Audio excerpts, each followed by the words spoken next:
आदमी सिंक में खौलता हुआ पानी डालता है और फिर उसमें क्ले डाल देता है। जब वो पूरी तरह से नरम हो जाता है तो वो क्ले को एक आकार में ढालता है और अंत में उसे पहले से तैयार साँचे में डाल देता है। फिर वो पूरी ताकत लगाकर उसे नीचे दबाता है और एक नकली बंदूक तैयार हो जाती है। इसके बाद वो आदमी दरवाजा खटखटाता है और बंदूक अपने साथी को दे देता है। लुटेरे तेजी से केबिन में घुस जाते हैं। ये देखकर सभी लोग सन्न रह जाते हैं। उसके दो और साथी भी अंदर आ जाते हैं। तीनों लुटेरे जल्द ही यात्रियों को अपने कब्जे में ले लेते हैं। वे एक एयर मार्शल को बंधक बनाकर उससे पूछताछ करते हैं। यात्रियों को चोट से बचाने के लिए एयर मार्शल को भी मजबूरन सरेंडर करना पड़ता है। लुटेरों की धमकी के आगे उस आदमी को अपने हथियार सौंपने पड़ते हैं। तभी एक यात्री अचानक विरोध करने लगता है। वो जोर से दूसरों से मदद मांगता है, लेकिन ये देखकर बाकी सभी लोग भी डर जाते हैं और कोई भी उसकी मदद करने की हिम्मत नहीं करता। लुटेरे उस मोटे आदमी को बुरी तरह पीटते हैं। उसे जमीन पर बेसुध पड़ा देखकर पूरे केबिन में सन्नाटा छा जाता है। इसके बाद लुटेरे बैनर लहराते हुए आतंकवादी संगठन के नारे लगाने लगते हैं। इसी बीच कैप्टन को भी केबिन में हो रही गड़बड़ी का पता चल जाता है। वो तुरंत ट्रांसपोंडर को सेट करता है। जल्द ही एयर ट्रैफिक कंट्रोल को विमान की स्थिति का पता चल जाता है, लेकिन तभी एक यात्री चोरी छिपे वीडियो बनाते हुए पकड़ा जाता है। सभी को अच्छे से काबू में रखने के लिए लुटेरे न केवल उनके मोबाइल फोन छीन लेते हैं, बल्कि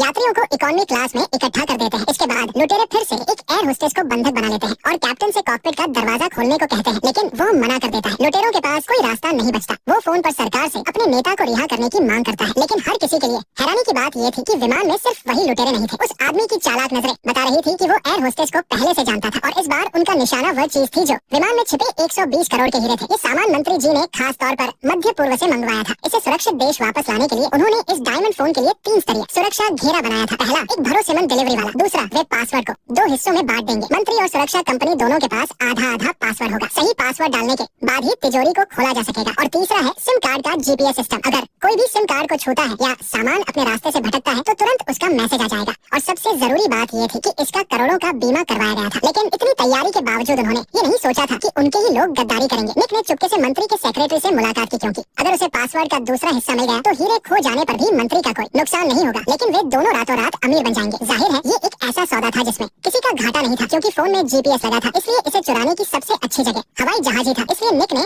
अपने दोस्तों के साथ मिलकर योजना बनाई। हालांकि उन्हें डिलीवरी वाले की पूरी जानकारी नहीं थी, लेकिन सुरक्षा के लिए कंपनी ने तय किया था कि वो आदमी रास्ते में कुछ खाएगा पिएगा नहीं। लेकिन ये होशियारी ही उन पर भारी पड़ गई और इसी वजह से वे उस आदमी को ढूंढ पाए। लिसा ने एयर होस्टेस होने का फायदा उठाया और एक एक करके हर यात्री से पूछताछ की। आखिरकार उसे वह आदमी मिल ही गया। इसके बाद लिसा ने फिर से चालाकी दिखाई और बर्तन उठाते समय जानबूझकर डिलीवरी वाले के कपड़े गंदे कर दिए। किसी का ध्यान न भटके इसलिए उस आदमी को सफाई के लिए वॉशरूम जाना पड़ा। लेकिन जब वे अपना काम पूरा करने ही वाले थे तभी अचानक एक नई मुसीबत आ गई। अब हीरे हासिल करने के लिए निक को अस्थमा का नाटक करना पड़ा। उसने झूठ बोला कि उसकी दवा बैग में है और उसने अपनी सीट पर जाने की इजाजत मांगी। लुटेरे भी सिर्फ अपने बॉस को बचाना चाहते थे और किसी की जान नहीं लेना चाहते थे, इसलिए उन्होंने उसे बिजनेस क्लास में जाकर दवा लेने की इजाजत दे दी। लेकिन किसे पता था कि निक एक शातिर चोर है। उसने डिलीवरी वाले का बैग ढूंढ निकाला और आखिरकार उसे वह बॉक्स मिल गया जिसमें फोन रखा था। लेकिन जैसे ही उसने सही पासवर्ड डाला उसे अचानक पीछे से कोई आहट सुनाई दी। जाने कब एक लुटेरा उसके पीछे आकर खड़ा हो गया था। निक ने शांत रहने का नाटक करते हुए तिजोरी को छिपा दिया। उसने झूठ बोला कि दवा यहाँ नहीं है, लेकिन जो अभी अस्थमा से तड़प रहा था वो अब एकदम ठीक लग रहा था। ये देखकर कि उसका झूठ पकड़ा गया है, निक ने फिर से तेज सांसें लेने का नाटक शुरू कर दिया। लेकिन अब वो उसे दोबारा बेवकूफ नहीं बना सकता था। लुटेरे ने जोर से उसकी नाक पर मुक्का मार दिया। उसकी चीख सुनकर बाकी साथी भी आ गए। निक को खून से लथपथ देखकर भी लुटेरों को उस पर कोई तरस नहीं आया। उसे जबरदस्ती वापस ले जाया गया। ये देखकर लिसा भी घबरा गई। उसके बहुत गिड़गिड़ाने के बाद ही वे निक का इलाज करने के लिए राजी हुए। और दूसरी तरफ विमान में मौजूद सैकड़ों यात्रियों की सुरक्षा के लिए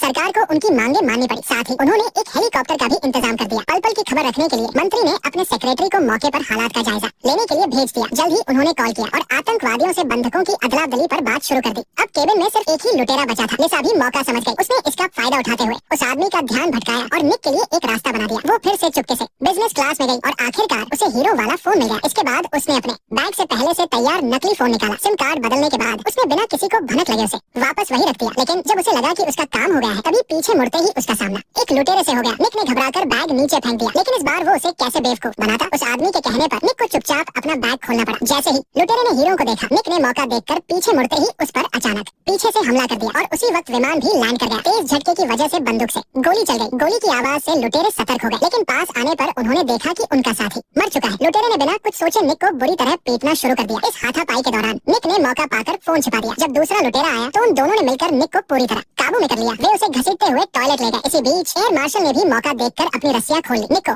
बुरी तरह पिटते हुए देखकर उस आदमी ने गिरी हुई बंदूक उठाई और बिना किसी झिझक के पुलिस वाले पर गोली चला दी। लेकिन जब उसने दोनों को मार गिराया तो उसे लगा कि खतरा टल गया है, लेकिन मुसीबत अभी खत्म नहीं हुई थी, बल्कि और भी बड़ी परेशानी आ खड़ी हुई। जब सबको इस बारे में पता चला तो केबिन में अफरा तफरी मच गई। लिसा ने जल्दी से यात्रियों को शांत किया। उसने घबराते हुए दरवाजा खोला और यात्रियों को बाहर निकालना शुरू किया। जब सभी लोग सुरक्षित बाहर निकल गए तो पुलिस ने बम को डिफ्यूज करना शुरू किया, लेकिन सबको हैरानी तब हुई जब पता चला कि बम नकली था। और सबसे ज्यादा चौंकाने वाली बात ये थी कि उन तीनों लुटेरों की लाशें भी गायब थी। जब पुलिस चीफ को इस बारे में पता चला तब उसे समझ में आया कि ये सिर्फ एक आम हाईजैक नहीं था। पहले से तैयार हेलीकॉप्टर और वॉच टावर पर खड़े सैनिकों किसी को भी कुछ अजीब नहीं लगा। लुटेरे मानो हवा में गायब हो गए थे। मामले की गंभीरता को समझते हुए पुलिस चीफ ने तुरंत सारे दरवाजे सील कर दिए और आदेश दिया कि कोई भी यात्री बाहर नहीं जाएगा। लेकिन जब वह एयर मार्शल को ढूंढने गया तो उसने देखा कि एक पियक्कड़ आदमी मजे से सो रहा है। कैप्टन के पहचानने पर पता चला कि वही आदमी असली एयर मार्शल है। तुम्हारे विमान पर बम से हमला हुआ, तुमने उन्हें मार गिराया, उनकी लाशें कहाँ हैं? नहीं सर, मैंने किसी को नहीं मारा। तुम ये क्या बकवास कर रहे हो? मैंने किसी की जान नहीं ली, मैं तो बस सुनना था। अगर तुमने उन्हें नहीं मारा तो फिर किसने मारा? मुझे नहीं पता सर, मेरे होश ही उड़ गए थे। उस आदमी की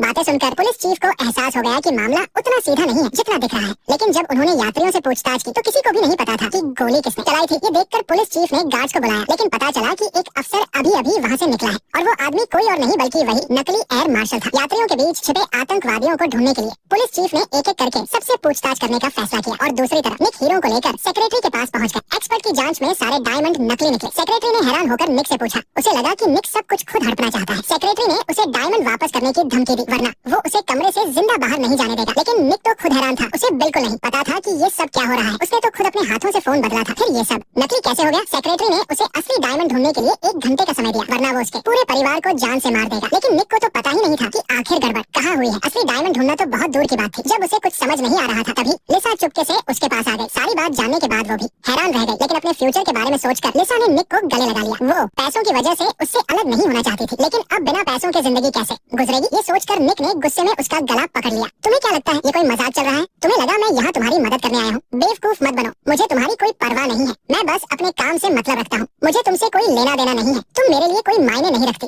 मैं कभी तुम्हारी मदद नहीं करूंगा। निक जैसे जैसे बोल रहा था उसका गुस्सा बढ़ता जा रहा था। उसने कबूल किया कि उसने लिसा से कभी प्यार नहीं किया और उसके करीब जाने का उसका इकलौता मकसद सिर्फ डायमंड चुराना था। लिसा जिए या मरे निक को इस बात से कोई फर्क नहीं पड़ता। इतना कहकर वो गुस्से में दरवाजा पटक कर चला गया और लिसा अपना सिर पकड़कर रोती रह गई। लेकिन किसी ने नहीं सोचा था कि ये कमजोर से दिखने वाली लड़की ही इस पूरे खेल की असली मास्टरमाइंड थी। दरअसल इस डकैती के लिए निक ने पहले से ही पूरी प्लानिंग कर रखी थी और एयर होस्टेस लिसा को चुना था। फिर निक ने जानबूझकर ऐसा मौका बनाया जिससे लिसा को उस पर पूरा भरोसा हो गया। निक ने खुद को एक बहुत अमीर आदमी बनाकर पेश किया और आखिरकार लिसा को फंसा लिया। जल्दी ही दोनों एक दूसरे से प्यार करने लगे, लेकिन उसे नहीं पता था कि इस बार वो खुद बहुत बड़ी मुसीबत में फंसने वाला है। जब निक को पता चला कि लिसा प्रेग्नेंट है तो उसके होश उड़ गए, लेकिन डायमंड हासिल करने के लिए उसने लिसा को फिर से बेवकूफ बनाना शुरू कर दिया। जब लिसा को उसकी बातों पर यकीन हो गया तभी एक दिन अचानक 2 अनजान लोग वहाँ आ गए। अपने पति को खतरे में देखकर लिसा जल्दी से भागकर उनके पास गई। निक ने सही मौका देखकर कहा कि कुछ महीने पहले उसके लोगों से डायमंड्स की एक खेप खो गई थी और ये दोनों आदमी डायमंड के मालिक के गुंडे हैं जो उससे डायमंड वापस मांग रहे हैं, वरना वो उसे चोरी के इल्जाम में जेल भिजवा देंगे। ये सुनकर लिसा को बहुत तेज गुस्सा आया क्योंकि उसके पिता भी एक लुटेरे थे जिनकी मौत उसी के सामने हुई थी। निक ने देखा कि लिसा उससे बहुत निराश है तो उसने तुरंत अपनी एक अच्छी इमेज बनाने की कोशिश की। उसने कहा कि वो जल्दी ही सब कुछ ठीक कर देगा। लेकिन एक दिन जब वो लिसा को चेकअप के लिए ले गया था तभी वो गुंडे दोबारा उनके सामने आ गए। वो लिसा को लेकर वहाँ से भागना चाहता था, लेकिन गुंडों ने उन्हें इतनी आसानी से नहीं जाने दिया। अपने पति को उन दोनों से पिटता देख लिसा घबराकर उन्हें बचाने दौड़ी, लेकिन एक गुंडे ने उसे जोरदार लात मारकर दूर गिरा दिया। ये देखकर निक पागल सा हो गया और उस आदमी को जमीन पर गिराकर बहुत मारा। जब लिसा को होश आया तो वो अस्पताल में थी और उसके पेट में पल रहा बच्चा खत्म हो चुका था। निक जल्दी से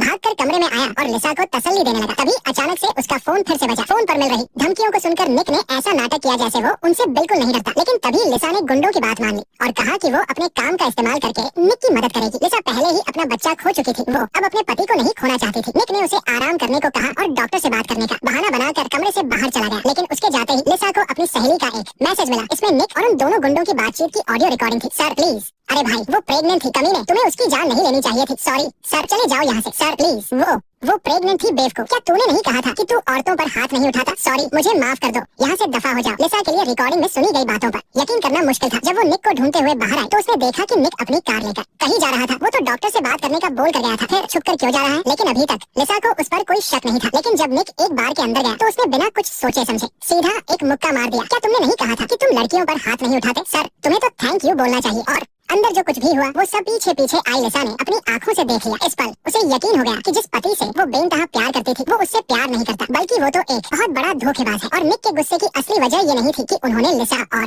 उसके बच्चे को नुकसान पहुंचाया था, बल्कि वो इसलिए गुस्सा था क्योंकि उन्होंने उसके हैंडसम चेहरे पर चोट मारी थी। सच्चाई जानकर लिसा को गहरा धक्का लगा, लेकिन अपने आप पर घमंड करने वाले निक को नहीं पता था कि उसने एक बहुत ही खतरनाक औरत से पंगा ले लिया है। इस धोखेबाज आदमी से बदला लेने के लिए लिसा ने अपने पुराने दोस्तों को वापस बुलाया। वो कभी चोरी करने वाला एक बहुत मशहूर गैंग हुआ करते थे, लेकिन लिसा ने ये काम छोड़ दिया था, इसलिए वो ग्रुप टूट गया। अब जब उनकी बॉस मुसीबत में थी तो वो निक से बदला लेने के लिए वापस आ गए। प्लेन के उड़ने से पहले लिसा ने चुपके से ड्रिंक में दवा मिला दी, जिससे असली एयर मार्शल गहरी नींद में सो गया। प्लेन में हथियार ले जाने की मनाही थी, इसलिए दोस्तों ने क्ले से एक नकली बंदूक बना ली। यात्रियों के मन में कोई उम्मीद न रहे, इसलिए मोटे आदमी ने नाटक करके खुद को पीटने का दिखावा किया। इससे सभी लोग बुरी तरह डर गए। फिर उन्होंने सबके मोबाइल फोन छीन लिए और सिर्फ अपने साथी का एक फोन अपने पास रखा। उनका दूसरा साथी नकली एयर मार्शल बनकर आया और न सिर्फ उसकी बंदूक ले ली, बल्कि उसके अंदर की असली गोलियां भी बदल दी। उन्होंने सभी यात्रियों को इकोनॉमी क्लास में भेज दिया ताकि सबके बैठने की जगह बदल जाए। फोन को कामयाबी से बदलने के बाद उनके पास एक और काम था, उन्हें उस धोखेबाज निक का चेहरा बिगाड़ना था। इसके बाद उन्होंने चॉकलेट का इस्तेमाल करके एक नकली बम बनाया और आखिर में मौका देखकर वहाँ खलबली मचा दी। जब सभी लोग डर के मारे प्लेन से नीचे भागने लगे तो तीनों लुटेरों ने कपड़े बदले और बड़े आराम से प्लेन से नीचे उतर गए और नकली एयर मार्शल ने अपने पद का फायदा उठाया और डायमंड्स लेकर वहाँ से फरार हो गया। उन्होंने एक छोटे एयरपोर्ट पर उतरने का फैसला इसलिए किया क्योंकि वहाँ सारे यात्रियों को रोकने की जगह नहीं थी और अब पुलिस के भी पसीने छूट गए थे। भले ही उन्होंने असली लुटेरों से पूछताछ की, लेकिन उन्हें उनके खिलाफ कोई सबूत नहीं मिला। यात्रियों को भी नहीं पता था कि उनके बगल में कौन बैठा था, यहाँ तक कि